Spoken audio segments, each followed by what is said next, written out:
Welcome to Outlier on Air. Today we are in San Francisco and we have the pleasure of meeting with Kym McNicholas, who is an Emmy award-winning journalist here in San Francisco. Yes. Thank you. Welcome onto the show. Thank you. I am so excited. You came all the way out from Utah? Yes, we did. I am so honored. Yeah, well, San Francisco is a great place. There's an awesome vibe. Of course, it's like the center of the entrepreneurial universe. And the good news, they brought the rain. The first rain since March. Well, Thank yesterday you. It was so gorgeous, and today I'm like, yes, this is San Francisco. So, wow, that you have done so much, and of course we appreciate you meeting with us and talking to our entrepreneurs all over the world. You have an amazing story. You're an Emmy award-winning journalist with Forbes. You were with Forbes, and you've been with PandoDaily. Tell me a little bit, first of all, about what you've done in your career. What haven't I done? You know, I look back at my career and I think, God, how do I keep up with what I've done? I always forget. It's easy to forget all of your achievements and where you've been, but I've done, I think, a little bit of everything, but I think there's a method to my madness. I've always wanted to be well-rounded. I've always wanted to be able to relate to so many different people, and I think with my diverse background and all of the different things that I've done, I'm able to talk just, at least a little bit with just about everybody or relate to everybody in some form or fashion. So I did start out in regular broadcasting. I went to Cal State Sacramento, or Sacramento State University, and I did major in communication studies, although I actually went to school on a scholarship to become an athletic trainer. I wanted to get my doctorate in sports medicine. I always liked sports. I spent my entire high school career helping people get back out on the field, on the mat, or on the court, taping ankles, things like that. So I thought that's really what I wanted to do, and I wanted to do that for the 49ers. And then I've been watching sports all my life with my dad, and when I was in school, I ended up dating the captain of one of the football teams, and the radio announcer got sick, and I just happened to know all the players by that point. And they said, hey, Kym, why don't you do the color commentary, since you know all the guys? Just do the color commentary for this football game. And at that point, I loved you microphone. You got the fever. Yeah. And so I can relate. It's fun. It is so much fun. Yeah. So you, what was your first big journalism gig? I ended up this was like a kid in a candy store if you were into broadcasting. Sure. I had the opportunity to work at a brand new TV station, whole new concept in television. It was taking the CNN 24-hour model and making it local. And so I worked for Central Florida News 13. This mentor, Peter Chaplin, who used to be an executive producer at Channel 4, helped me throughout my summer between college and getting that first job, and he mentored me, introduced me to Robin Smythe, my first news director, and for an entire month living in Orlando, Florida, we got to launch a brand new TV station, a brand new 24-hour station. It was so much fun. Wow. And since then, what have you done in news specifically? I mean, I know that you've had your own sports show. I mean, you've done a number of things. I was one of the first web-centric video reporters here in 1998. And I worked for something called On 24 Financial News. It seems so long ago, though, right? But it was amazing. I remember interviewing an executive from Hewlett-Packard, and I remember interviewing John Thompson, who's now the chairman of Microsoft. He was the CEO of Symantec, Norton Antivirus at the time. Absolutely. Oh, he coached me through the interview. He did? Oh, wow. It was almost embarrassing. Really? But it was fun to be able to interview all the tech executives from the whole boom and bust and such. So I went from there. I ended up doing energy news for a company called Energy News Live. I moved to Tulsa, Oklahoma for that. Best experience of my life. Most amazing news director ever. Ron Wishna, he's producing, I think, for the Today Show and Meredith Vieira's show. Sure. Unbelievable, changed my life working for him. The confidence that he inspired in me, the opportunities that he offered me were absolutely unmatched. And the clothing allowance certainly helped. I'm still waiting for that. Where is that? I know, right? That's very cool. And then I ended up going into sports because, and this is a funny story. Tell me. Had an agent. So crazy. Okay. So I had this amazing agent, and he and I used to talk all the time about sports. And I was sitting there, and I knew the contract was ending with Energy News Live. Okay. And I said to him, you know what? I feel like doing sports now.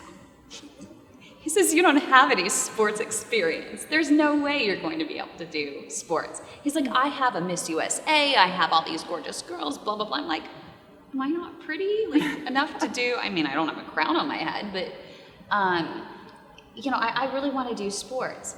And so I thought, well, game on. If he's not going to help me get a sports gig, and he says it can't be done, how can I do this? And so it was about the time when podcasting really, really was kicking off. Okay. And there was an online radio station that was just starting out, and they were looking for women to offer ideas. And I thought, I'm going to do an extreme sports show for women on a podcast. Yes. And so I started, talking to them about doing that, and they hired me to do that. And that same week, I was meeting with the news director for Channel 10 or ABC in Sacramento. And I was trying to convince him that I needed to be on his air, like doing, some business reports, because that was my background at the time, doing business news. But I thought, he's a huge sports fan. I wonder maybe if I could leverage this whole sports thing and just let him know I like sports. Right. So I got into the parking lot for the day that I was supposed to meet with him, literally on time, so that when I walked on the door, I was on time, but just about when they called me, I would be on the verge of being 1 minute late. Completely strategized this whole thing. So that when he came out to meet me, immediately I was like, thank you so much for meeting me. I'm so sorry I was late. I was on the phone, with my executive producer for this new sports show that I'm doing for women and blah, blah, blah. Nice. And I'm like, you probably don't want to hear about that. I know I'm here to talk about business. I'm rambling. I'm just like, do, to the point I thought his head was going to explode. He's like, whoa, hold on. Like, wait a minute. No. Business, I don't care about business news. Like, wait, what is this with sports? Dang. Very good. He Very brought me in strategic. for an audition in a top 20 market to do sports. And I created a script. I mean, it's absolutely unheard of. I did not have a resume tape. I had never done sports before, ever. No experience except watching sports.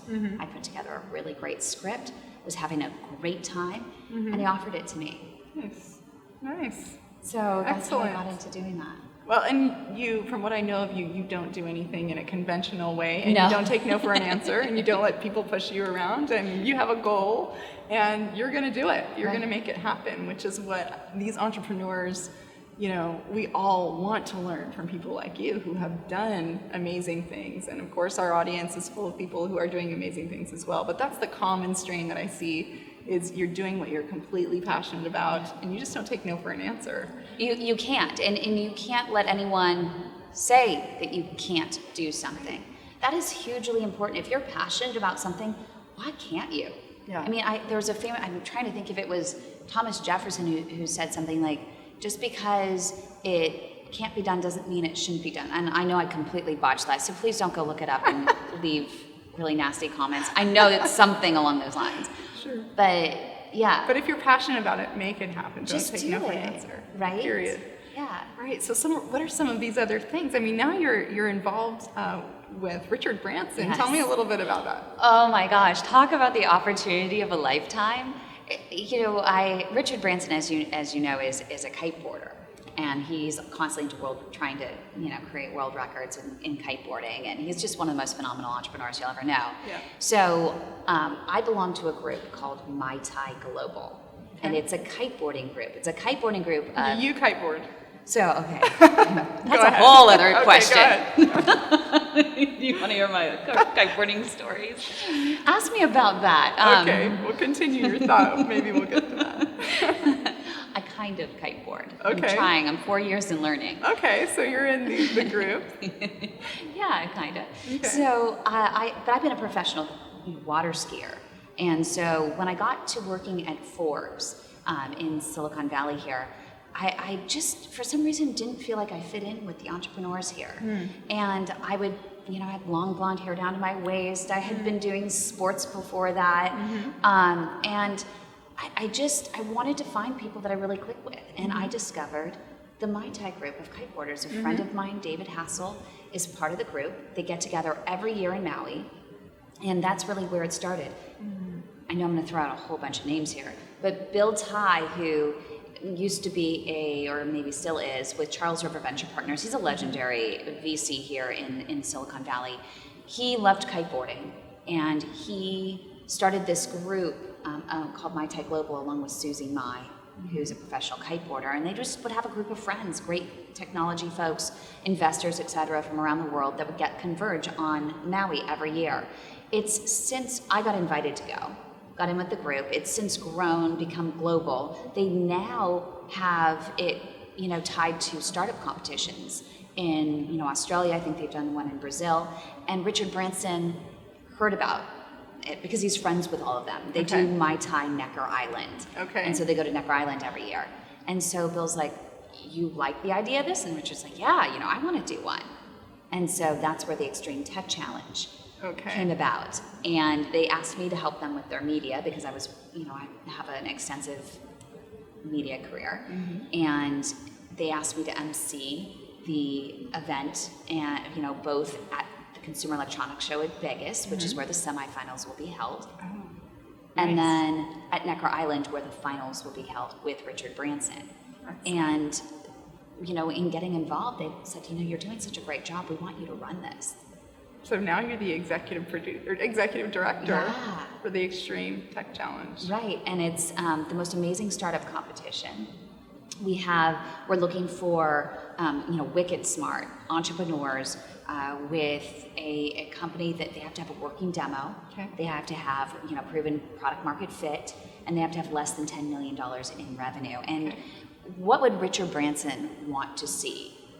What would impress people at the Consumer Electronics Show in Vegas? So the top 10 present live on stage at CES. The top 3 then go on to pitch Sir Richard Branson, Lars Rasmussen, who is the inventor of Google Maps. He's also the director of engineering for Facebook. Felix Baumgartner, who jumped from the edge of outer space. And Gary Shapiro, who's the president of CEA, the Consumer Electronics Association, which produces CES, both here and they're having one in Shanghai next year. And then also Young Sohn, who's the president of Samsung. So an exclusive. An amazing power team. Right? And to work for something where I have everybody wanting to get involved, from Drew Houston from Dropbox just telling me last night at the Battery, hey, you know what, I want to go to Necker Island, I want to be a part of this. Having Tim Draper say he wants to be on the advisory council. One of the board members for PayPal, he's, Scott Bannister and his wife Cyan, just asked me if they could become advisors. So it's such a fun opportunity. Wow. I think our entrepreneurs who are around the world who are not blown away, at just the opportunity that is here. I mean, you're getting all these amazing mentors and successful leaders together, and the opportunity is incredible. So how can these other entrepreneurs who are not in Silicon Valley profit off of that or help springboard their business off of that opportunity? So the thing is, when I got involved, there was one thing that I wanted to make sure of, is that every single person who gets involved receives value. My first priority was to bring value to everyone, because in most, conferences and most, startup competitions, not everybody seems to get value out of it. And especially when you're entering, you have your winners and you have your losers. But my thing is, there are no losers in innovation. Absolutely no losers. There's always, you never judge the journey, right? So all the people, they may end up with a stripe of failure or whatever, but they learn from it. They learn, and other people learn from them. And so I wanted to figure out, how do I make sure that every single person who enters feels like they got something out of it, even if they don't win? Yes, we all want to go to Richard Branson's Necker Island, and that's the ultimate prize. And there could be some disappointment, but my goal is that no one's really disappointed. That I have TIPCO software, which I just found out they're offering 3 months of their Spotfire application to every single one of the applicants. We have more than 1,000 right now. I have Social Media Magic University, or I think Social Media Magic, totally botched that one, right? They're one of our sponsors. They're offering free social media help for every single applicant. John Souza is the CEO there. That's amazing. He's unbelievable. I've talked to the CEO of Axient. He is going to, Justin Moore, he's going to be giving every single one of the top 25 an entire year of backup services in the cloud. So IBM, Rackspace, Amazon, they're all offering web services, hosting. Amazing. So how does a startup apply, and what are the cutoff dates to do so? Or is it passed? it's coming up very, very Okay. quickly. So September 30th is the deadline Okay. for submissions. The top 100, qualifiers will be notified later in October. November, I think 3rd, we're going to be announcing the top 25. December 1st, announcing the top 10. Very soon. And then it's CES, which you have to come to. It's gonna be Absolutely, I would love to. so exciting. We're only 2 hours from Vegas, so. You have to come Okay, there. we'll It's come down. going to be amazing. Amazing. We have a room for nearly 300 people. Top 10 are going to be presenting live on stage, and the top 3 from there, Yeah. top 3 get to go to Necker Island. That's And TIPCO's offered to fantastic. pay for their trip to Necker Island. Now which tell is me, amazing. when you go to Necker Island, what is the thing that you want to do with Richard Branson? I have to have you tell the audience. Okay. So I'm crazy. So I always believe that a really good entrepreneur always paves a new road. Okay. And so I always look for new roads to be paved. When everybody starts going one direction, I'm like, what's next? I wanna What are do people not doing? Yeah. Okay. So I was a professional water skier, so we're prefacing that. I used to, in my spare time, just for fun, water ski in some shows, and I can hold the rope with my foot. So on my bucket list was to water ski behind Richard Branson, while he's kiteboarding, Ooh.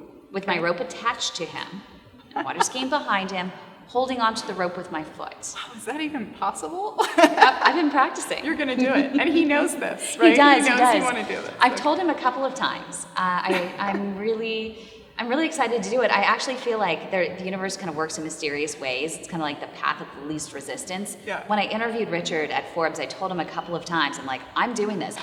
He said, you just have to come to Necker Island. It'll I'm happen. like, oh gosh, it's like Sounds like you're on your way. $15,000 at least to stay on the island, right? Wow. And so in getting involved with the Extreme Tech Challenge, this is my opportunity There you to go. cross that one thing off my bucket list. Absolutely. Well, I believe strongly that when you announce to the world your desires and what's on your bucket Right? list, there is a way to make it happen. And just saying it really makes, like you said, a way is prepared as you vocalize that. Your mind is constantly starting to look for ways to make that happen without Right. even knowing. Right. So tell me, let's talk to our entrepreneurs for just a minute. You've done so much, and you've had such a wonderful career. I'd love to ask you in a minute about what's upcoming, but first of all, what would be your, if you were to give our entrepreneurs a piece of poignant advice that they could take with them when they are battling these, first of all, failures, self-doubt, and just a lot of competition out there, what would you tell them? Just do. What's that line from Yoda? I can't There is quote no anyone try, today. there's only do. Did I get that right? I'm not even sure. My former professor would be very disappointed. My professor at Stanford, Tom Kosnick, that's a big Yoda fan, and he always says it to me, and for some reason today's not my quotable day, but there is no try, just do or something. Okay. So really But- but it's really getting rid of the can't, not listening to the naysayers. So we have so many naysayers in Silicon Valley, and we have so many people that are so quick to criticize you. If you ask for someone's opinion, they're going to look for criticism. Yes. So if you ask people what they think, you're pretty much asking them to find something wrong. And some people look at it as a good thing, but I don't. Yes. I think that there's a right way to offer criticism, and there's a wrong way, and there's a time to get criticism, and there's a wrong time, and you have to really know yourself. Sure. Because for me, I know a lot of the things are wrong, but I really need a mindset that it's gonna happen, that it's gonna work. And that's why I always say, don't go to media too soon, because the first thing media is going to do is they're gonna rip it apart. Sure. Regular traditional media, because that's their job. They have to have supposedly a healthy dose of skepticism. Sure. But that healthy dose of skepticism with some of the younger reporters has turned into cheap shots. Yeah. And you have to be very, very careful. So one, stay away from media as long as you can. Don't rely upon it to promote your business. If your business can't stand on its own, then it's not a good business. If you're relying upon media to succeed, and to get users, then it's not a good business. Okay. I would suggest, paying for television commercials, paying for advertisements, creating viral videos, telling your own story, creating a community around your social media. If your friends are telling you not to post about your company on your Facebook page or saying that you're doing it too much, delete, unfriend. Because the first, line of action is really going after your friends. Your friends support you, you support them, and they become your community. So start there to start getting traction for your company, not necessarily the media. And look for those people that are going to affirm your idea and offer you constructive criticism and help you grow versus trying to find those people. I've had one person, which I will not name, that says, just come meet with me. I know you, I love you to death. I love you to death. I'm just going to rip your idea apart. I don't know what it is, but I'm going to rip it apart and just build it back up. Do you a favor. I'm like, you don't need that. Yeah. Don't listen to anyone, in Silicon Valley in terms of, the naysayers saying you can't do this, you can't do that. Try it. You don't have to be a $1 billion company. You don't have to. You don't have to get investment. You can bootstrap. Mm-hmm. You can get it done. You can do things the unconventional way. They told me I needed to have a technical co-founder and this and that. I never went after a technical co-founder. I brought on a fantastic CEO because I realized for myself, I'm not a CEO type. I'm a product type. I don't want to deal with financial modeling. That's such a tribute to you. I think that you just really know yourself. You know what you're good at, you know what you can do, and you know what you want to do. Yeah. And I think that there is a difference between internalizing great suggestions and being able to pick out suggestions and constructive criticism. And there's a difference between that and listening to the can'ts, listening to the, oh no, you can't go that way, or it's better if you always do it this way. I think those are red flags, and that's something that you've exemplified in your career is you've picked something and you've said, I'm doing this, I'm going to make this happen. Yeah, So, and I've had so many amazing people that have helped me pivot. And, the people that you meet are the people, they're just reflecting what you feel inside. So if you're feeling insecure about your idea, you're going to run into a lot of people who think your idea sucks. If you really feel good about your idea and you're really secure about it, you're going to find people who affirm your idea, will help it grow and help it evolve. Because with a company that I'm working on the side, it's a video marketplace, a practice interview platform for people. First there was a lot of criticism, but I was very secure. As soon as I made that shift to say, you know what? No, I know this market, even though it hasn't been done before. right.